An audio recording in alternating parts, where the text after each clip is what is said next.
Bom dia, boa tarde, boa noite, porque eu não sei em que momento você vai ouvir essa palavra, mas eu garanto que essa palavra vai edificar muito a sua vida. Se assim você permitir, se você estiver disposto ou disposta a abrir o seu coração para o nosso amado Pai. E hoje nós vamos falar sobre entregas de Deus para as nossas vidas. Gente, o Pai, ele é perfeito em sua bondade, em sua infinita glória. E ele colocou alguns projetos na minha vida para que sejam realizados. E um desses projetos eu acabei de ter agora a confirmação dele. E eu acredito que será um projeto lindo e que vai falar com as pessoas de uma forma absurda. Então, vamos fazer uma oração?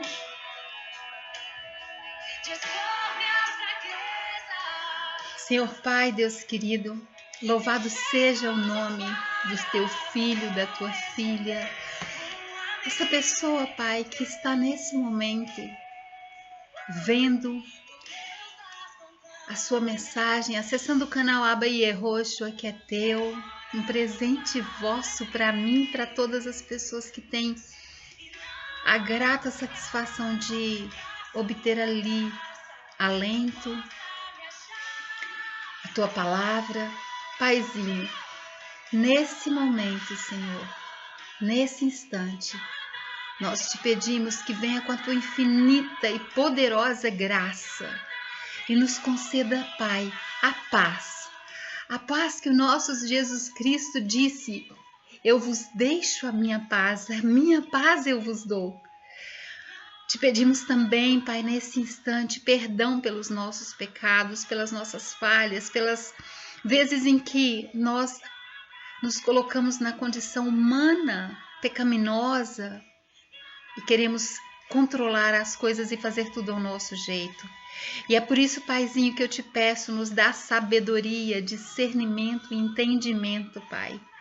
Amado da minha alma, permita que nesse instante eu seja usada pelo vosso Espírito e que tudo que o Senhor me entregaste minutos atrás aqui, que eu fui elencando, que eu fui sinalizando, eu possa levar para as pessoas que realmente estão sedentas de ti.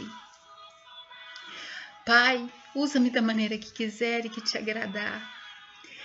Eu te peço, meu Deus, nesse instante em que o Senhor visite cada lar que está ouvindo essa mensagem.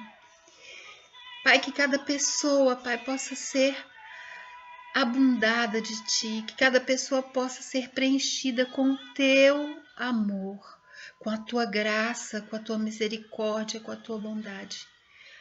Ó Senhor, é uma honra poder falar de ti. É uma honra poder trazer essa palavra linda que o Senhor entregou. Abra os nossos corações, Pai, que são as nossas mentes, para que nós possamos ouvir-te e meditar, ruminando em cada palavra tua, meu Deus, degustando dela e colocando-a em prática. Assim eu oro em nome de Jesus. Amém. Meus amados, minhas amadas, glória a Deus, né, por esse momento. Olha, eu acho Deus fantástico. Vamos lá. A gente vai falar sobre bondade e integridade. Deus nos entrega bondade e integridade em Gênesis 6, 8 e 9 e 7, 1. Capítulo 6, 8 e 9 e capítulo 7, versículo 1. Porém, Noé achou graça diante do Senhor. Eis a história de Noé. Noé era um homem justo e íntegro. Entre os seus contemporâneos, Noé andava com Deus. E lá em 7:1 diz: E Deus disse a Noé: entra na arca, tu e toda a tua casa, porque reconheço que tem sido justo diante de mim no meio dessa geração. Aqui fala, né, sobre o período em que Deus ele ficou muito magoado conosco, com a humanidade, então ele tinha decidido extirpar toda a humanidade. Ele ia acabar com toda a criação.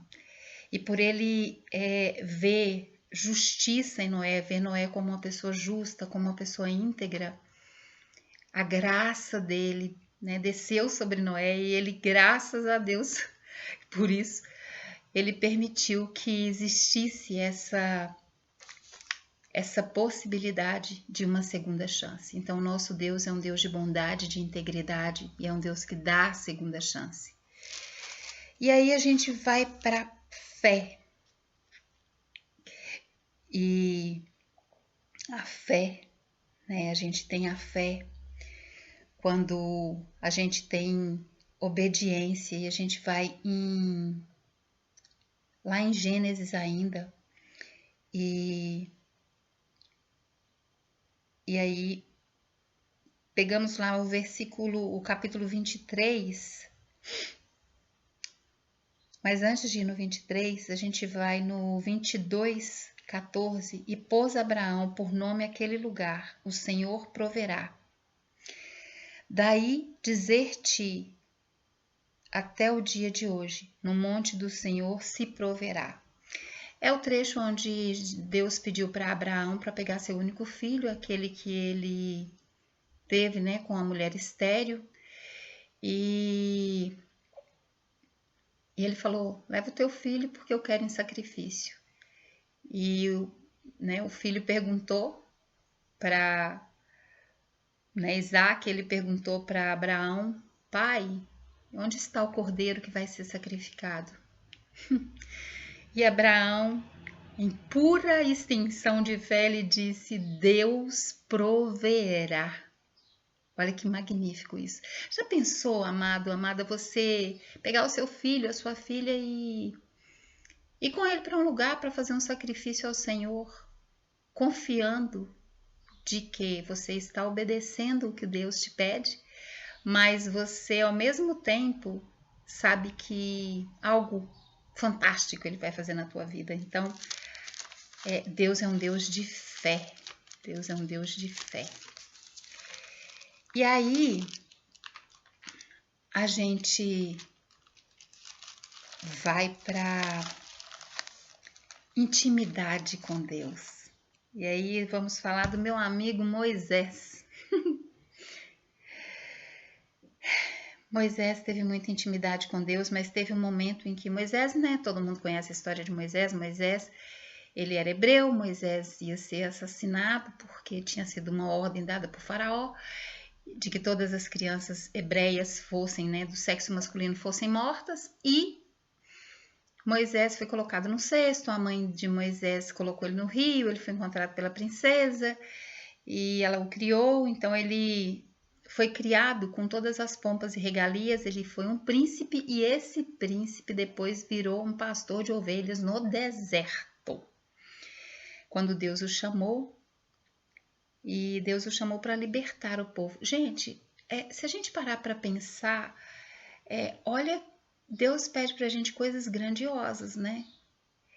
E Moisés, ele acha pesado o cargo dele. Então, Moisés, no capítulo 11, Moisés, ele fala de uma forma muito íntima, né, com Deus. Então, Moisés, 11:10. Então, Moisés ouviu chorar o povo por família e cada um à porta da sua tenda, e a ira do Senhor grandemente se acendeu e pareceu mal aos olhos de Moisés. E disse Moisés ao Senhor: por que fizeste mal ao teu servo? E por que não achei favor aos teus olhos, visto que puseste sobre mim a carga de todo esse povo? Concedi eu, porventura, todo esse povo? Dei-lhe eu a luz? Para que me digas, leva-o ao teu colo, como a ama leva a criança que mama à terra que sob juramento prometeste a seus pais? De onde teria eu carne para dar a todo esse povo? Pois chora diante de mim, dizendo: dá-nos carne para que possamos comer. Eu, sozinho, não posso levar a todo esse povo, pois me é pesado demais. Se assim me tratas, mata-me de uma vez. Eu te peço, se tenho achado favor aos seus olhos e não me deixeis ver a minha miséria. Tem que ter muita intimidade, né? Muita intimidade, porque ele estava bravo. E ele teve essa intimidade com Deus, porque Deus é um Deus de intimidade. Moisés, ele suplicou, ele cansou, porque aquele povo também era muito ingrato, mas também há de se entender que era um povo que não tinha esperança, né? Eles tinham uma esperança, mas não era uma esperança sólida. É importante que a gente tenha essa esperança, né, sólida. Quando a gente confiar em algo, a gente confia de forma solidificada, porque senão a gente faz igual esse povo, que para ser liberto teve muito sofrimento. Por quê? Porque eles titubeavam muito na fé. E aí Deus é lindo e ele vem com aliança em Josué.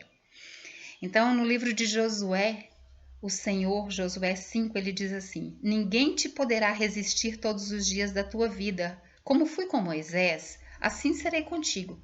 Não te deixarei e nem te desampararei. Olha que promessa linda que Deus deixou para nós. Nós somos herança. E aqui é porque Moisés, né, Deus estava passando o cedro de Moisés para Josué. Então aqui ele fez uma aliança com Josué, como ele fez com Abraão, como ele fez com Noé, como ele fez com Adão. Mas aqui o Senhor, ele dá a Josué a ordem de ser forte e corajoso. Né? Ele depois fala lá no versículo 9 do capítulo 1, não te mandei eu? Ser forte e corajoso, não temas, nem te espantes, porque o Senhor, o teu Deus, é contigo por onde quer que andares. Outra promessa, e é pra gente. Então seja forte e corajoso, porque o Senhor nosso Deus, ele é contigo por onde você andar. É claro que a gente precisa fazer a nossa parte, né? E Deus é um Deus de promessa. E o Samuel profeta em Juízes, no capítulo 2, versículo 1, diz assim: subiu o anjo do Senhor de Gilgal a Boquim e disse: do Egito vos fiz subir e vos trouxe à terra que sob juramento havia prometido a vossos pais. Eu disse: nunca invalidarei a minha aliança convosco. Deus é um Deus de promessa. Ele prometeu para Moisés, ele prometeu para Abraão, ele prometeu para Adão, ele prometeu para Josué, e aqui ele fala, né? E ao que tudo indica, foi o profeta Samuel que escreveu o livro de Juízes, e aqui o Senhor ele fala, ele novamente ele testifica, ele confirma essa promessa, né? A promessa que ele fez para Moisés de que ele levaria aquele povo, libertaria aquele povo e levaria eles para a terra prometida, que depois ele retificou com Josué. Ele aqui em Juízes, ele fala novamente, ele traz novamente, né, para Josué isso. É como se ele estivesse trazendo a memória, sabe? Filho, tá preocupado por quê? Eu tô te falando, vai, confia. E aí a gente vem para uma obediência, porque Deus é um Deus de obediência. E a gente vem para Ruth. Então, Ruth, eu amo o livro de Ruth particularmente. E um dia eu conto por quê. Mas o livro de Ruth, ele foi um livro que ele falou de duas mulheres muito importantes. E o livro de Ruth foi o livro usado no meu casamento. E eu sempre falei com minha sogra que ela era Noemi e eu era Ruth. Então, versículo 1, o versículo 16 do capítulo 1 diz assim: disse, porém, Ruth: não me instes para que te deixe e me obrigue a não seguir-te, porque aonde quer que fores, irei eu. E Onde quer que pousares, ali pousarei eu. O teu povo é o meu povo, o teu Deus é o meu Deus. Completando no 17, onde quer que morreres, morrerei eu, e aí serei sepultada. Faça-me o Senhor o que bem lhe aprouver, se outra coisa que não seja a morte me separar de ti. Esse livro é muito lindo porque ele conta a história, né, de uma mulher que ela passou a fazer parte de um povo quando ela se casou. E ela se casou com o filho de Noemi, e depois os filhos de Noemi faleceram. E Ruth, a Ruth era nora de Noemi, e Ruth e a sua cunhada, pelo fato de estarem viúvas, elas tinham o direito de voltar para o povo delas, de seguir o caminho que elas bem entendessem. E Ruth não deixou Noemi, ela ficou com Noemi. Então esse livro fala muito sobre parceria, esse livro fala muito sobre essa obediência, sabe, de servir, essa obediência serviçal até. E como Deus é um Deus de obediência, a gente também tem que confiar nele, né? Então, papai é um pai de confiança. E Ana, que também é uma mulher que eu admiro muito na Bíblia, em 1 Samuel, no versículo 1:10, a gente tem um pouco do que Ana viveu. Levantou-se Ana e com amargura de alma orou ao Senhor e chorou abundantemente. Aqui, gente, a gente tem a confiança, né, que Ana teve no Senhor, porque Ana ela era desprezada, né? Ana era casada e Ana ela era desprezada porque Eucana, que era o seu marido, ele não tinha filho com Ana e Ana queria muito filho. E aí veio o nosso amado, ilustríssimo e querido Samuel. Né? Samuel veio quando Ana se colocou. E assim, o mais interessante, quando Ana estava orando, a Ana ainda foi coitada. Ela ainda foi recriminada, ela foi questionada, né? Ela foi questionada por um sacerdote que disse que ela estava bêbada, mas ela estava embevecida do Espírito Santo. Ela orava com tanto fervor e ela se colocou de uma forma tão pura diante de Deus. Então, Ana vem com essa pureza também. Então, 1 Samuel fala sobre essa pureza que Ana teve, de uma confiança e de uma fé no Deus vivo, né? De querer o improvável mesmo. Ana queria ter um filho, Ana queria ser honrada, Ana queria que aquele lamento dela acabasse. Isso é interessante porque a gente consegue perceber como nosso Deus é, porque ele vê cada alegria e cada sofrimento que a gente tem. Então, muitas vezes a gente fala assim, eu não vou falar isso com Deus porque é pequeno demais. Gente, ele é dono de tudo. Pequeno ou grande é dele.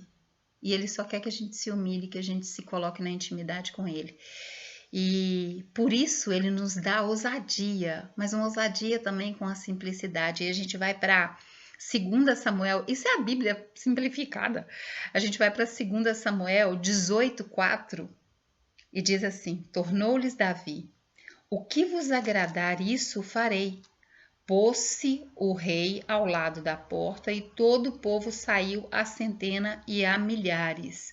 Se a gente voltar no versículo 18, capítulo 1, contou Davi o povo que tinha consigo e pôs sobre eles capitões de 1000 e capitões de 100. Davi enviou o povo, um terço sob o comando de Joabe, outro terço sob o de Abissai, filho de Zeruída, e o irmão de Joabe, e o outro terço sob o de Itai, o geteu. Disse o rei ao povo: eu também sairei convosco. Respondeu-lhes, porém, o povo: não sairás, porque, se formos obrigados a fugir, não se importarão conosco, nem ainda que metade de nós morra, pois tu vales por 10.000 de nós. Melhor será que da cidade não nos preste socorro. Gente, aqui o povo falou: Davi, você fica quieto aí, porque se acontecer de a gente ser capturado nessa guerra, a gente não vale nada, nós vamos morrer. Agora, você não. Você vale muita coisa. Então, se for para poder morrer, tu morra primeiro. Tu morra conosco, né? E também, ao mesmo tempo, Davi foi o escudo desse povo. Então, aqui, Davi teve muita ousadia. Por quê? Porque Davi, ele teve uma ousadia de simplicidade mesmo. Porque Davi cedeu a um povo. né? Davi, eu amo também o livro de Davi. Daqui a pouco vocês vão falar, ué, mas todos os livros você ama? Claro. Adoração. A gente tem adoração em Salomão. Salomão foi o homem mais rico que teve, o homem mais sábio que teve. Mas Salomão, ele teve 2 livros na Bíblia, o livro de Provérbios, que eu também amo, e o livro de Eclesiastes. E são livros magníficos. O livro de Provérbios é um livro que ele fala muito sobre finanças, fala muito sobre prosperidade. Mas aqui a gente vem na Primeira Reis, onde a gente fala de uma adoração de Salomão. Então, capítulo 8, versículo 23, diz assim pra gente: E disse, ó Senhor, Deus de Israel, não há Deus como tu, em cima nos céus, nem embaixo na terra, como tu que guardas a aliança e a misericórdia a teus servos que de todo o coração andam diante de ti. Olha que adoração. Não há Deus como tu, em cima dos céus, nos céus e nem embaixo na terra. É um reconhecimento muito grande, né? Porque não há mesmo Deus como nosso Deus. Ele é perfeito, né? E a gente segue um pouquinho para 2 Reis, o capítulo 1, versículo 4, ele nos fala sobre entrega. E diz assim: Por isso assim diz o Senhor, da cama a que subiste não descerás, mas sem falta morrerás. Então Elias partiu. Gente, esse capítulo ele fala sobre a necessidade que às vezes a gente tem de nos humilhar a Deus. Ele fala também sobre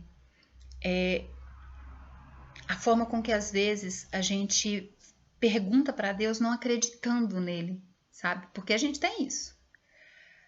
E fala muito da justiça de Deus para conosco, que também é uma promessa, né? E é um texto de pensamento, de vontade, de ação. 2 Reis fala muito sobre isso. E ação é orar com ação. A fé sem obra é morta e a obra sem fé também. E nós voltamos no meu amado Davi. Coragem. Davi foi um cara corajoso. Ele foi muito corajoso. E a gente vê isso no versículo 29, no capítulo 29 do versículo 17 em 1 Crônicas, onde ele diz assim: Bem sei, meu Deus, que tu provas os corações e que da sinceridade te agradas. Eu também, na sinceridade do meu coração, dei voluntariamente todas essas coisas.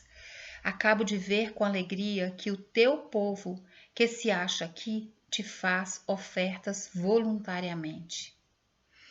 Davi foi um homem muito corajoso, né? Davi foi ousado, mas Davi,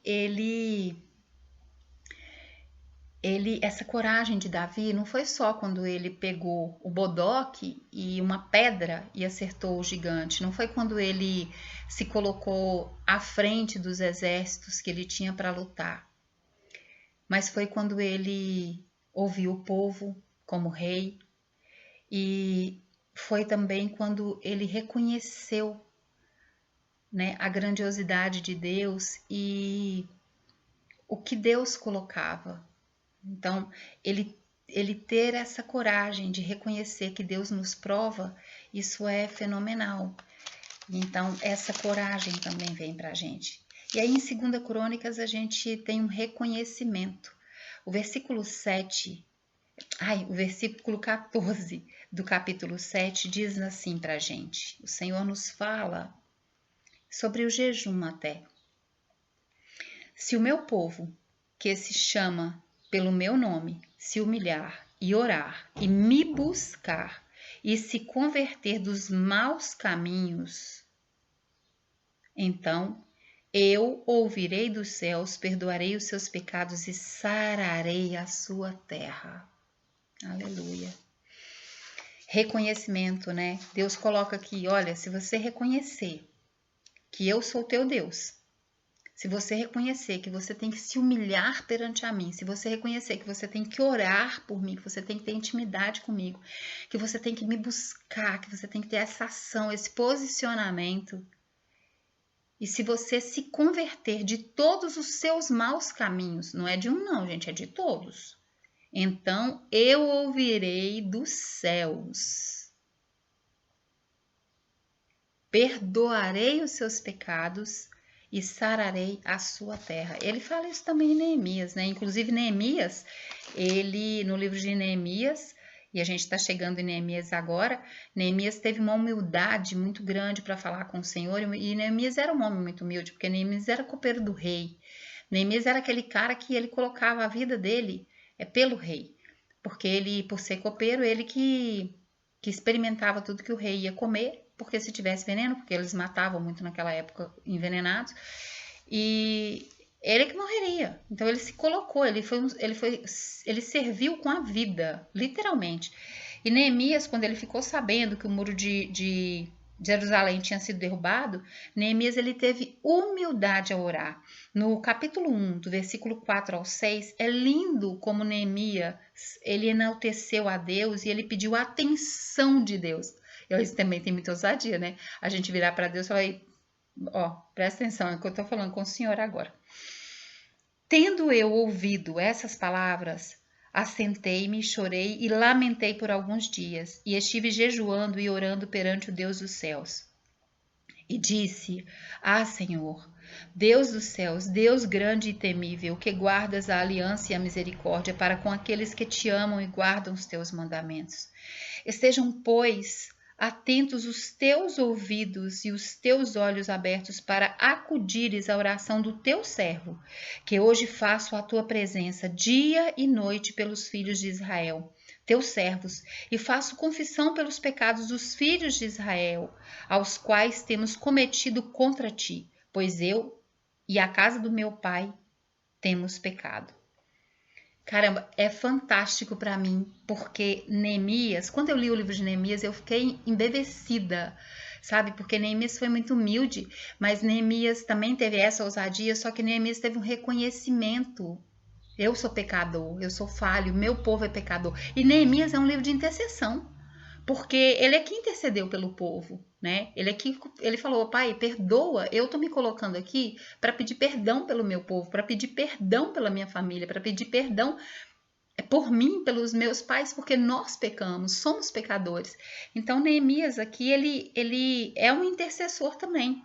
E Neemias ele fala de uma forma muito humilde, mas ele também é muito ousado, porque se a gente continuar, ele vai falar assim no versículo 8: Lembra-te da palavra que ordenaste a Moisés.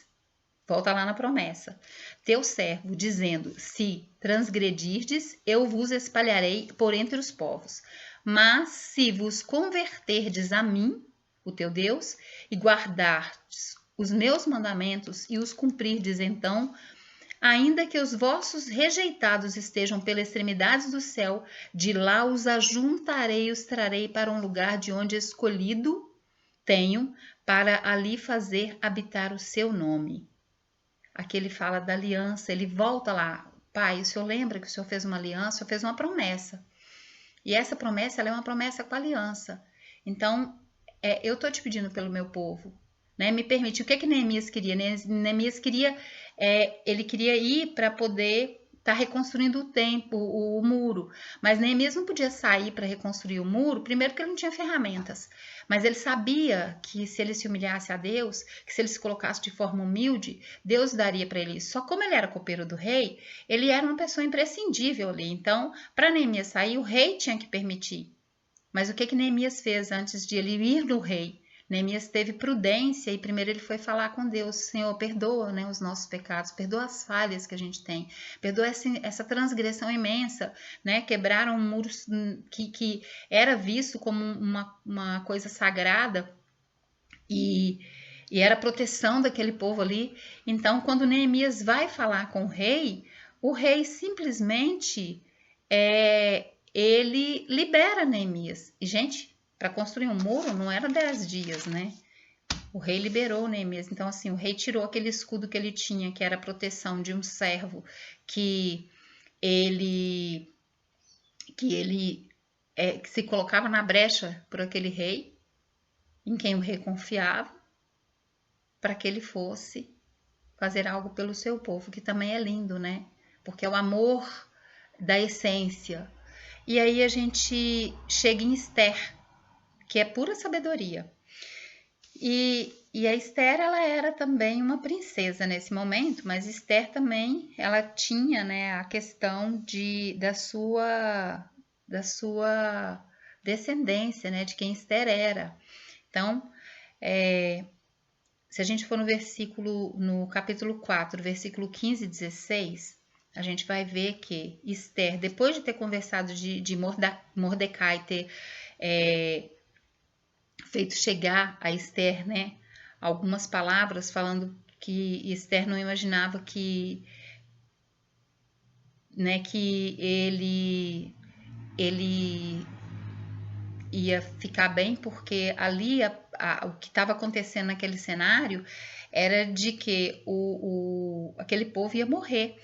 Então ele fala, né, com Esther, no versículo 13, então lhes disse Mordecai que respondessem a Esther: Não imagines que, por estares na casa do rei, só tu escaparás entre todos os judeus.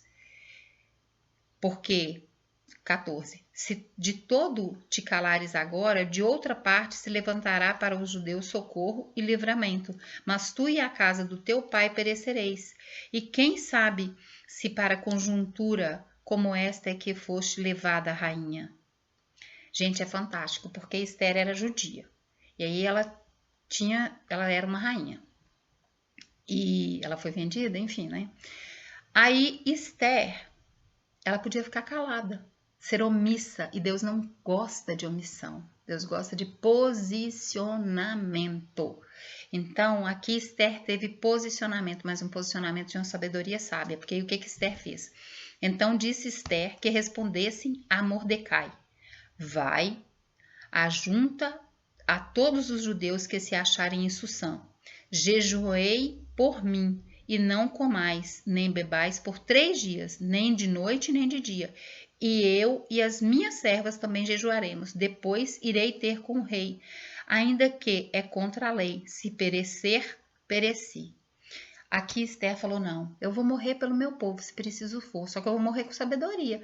Então vamos fazer o que a gente tem que fazer. Primeiro a gente vai jejuar, a gente vai orar, e aqui a gente fala sobre o jejum coletivo, e um jejum com um propósito, né, de uma oração também específica, direcionada. E ela vai até o rei.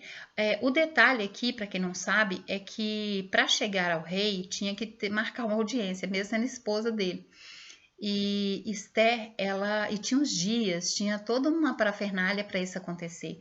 E a Esther, ela ali quando ela fala, né, ainda que é contra a lei, se perecer, perecerei. Ela está dizendo que ela foi ter com o rei fora dos padrões que era para ter. Mas a Esther não foi boba. A Esther não foi insensata. A Esther não foi aflita. Ela não foi ansiosa, ao contrário. Ela respirou, ela jejuou, ela orou, colocou as suas servas e aquele povo dela para poder orar, porque a causa era do povo. Então aqui Esther morreria pelo seu povo, mas ela morreria lutando, só com uma luta em sabedoria.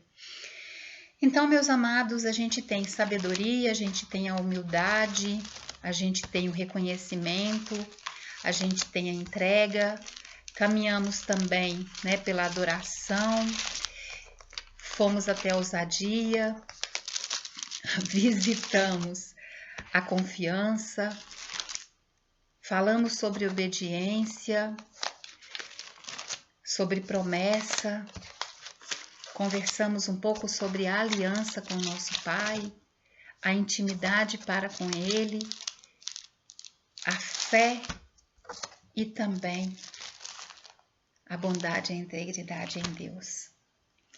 E são essas as palavras que eu trouxe para vocês hoje. Foi uma entrega do Espírito Santo para mim, para que eu partilhasse com vocês. E eu espero verdadeiramente que o nosso Senhor Jesus Cristo, Ele possa invadir a vida de vocês e que essa palavra ela seja bênção na vida de cada um, como ela tem sido na minha vida. Que cada palavra dessa que foi entregue aqui hoje, não só da palavra em essência, mas as palavras mesmo, integridade, bondade, confiança, enfim, que elas possam ser de forma contínua as ferramentas para que você viva uma vida com Cristo. Até a próxima. Shalom.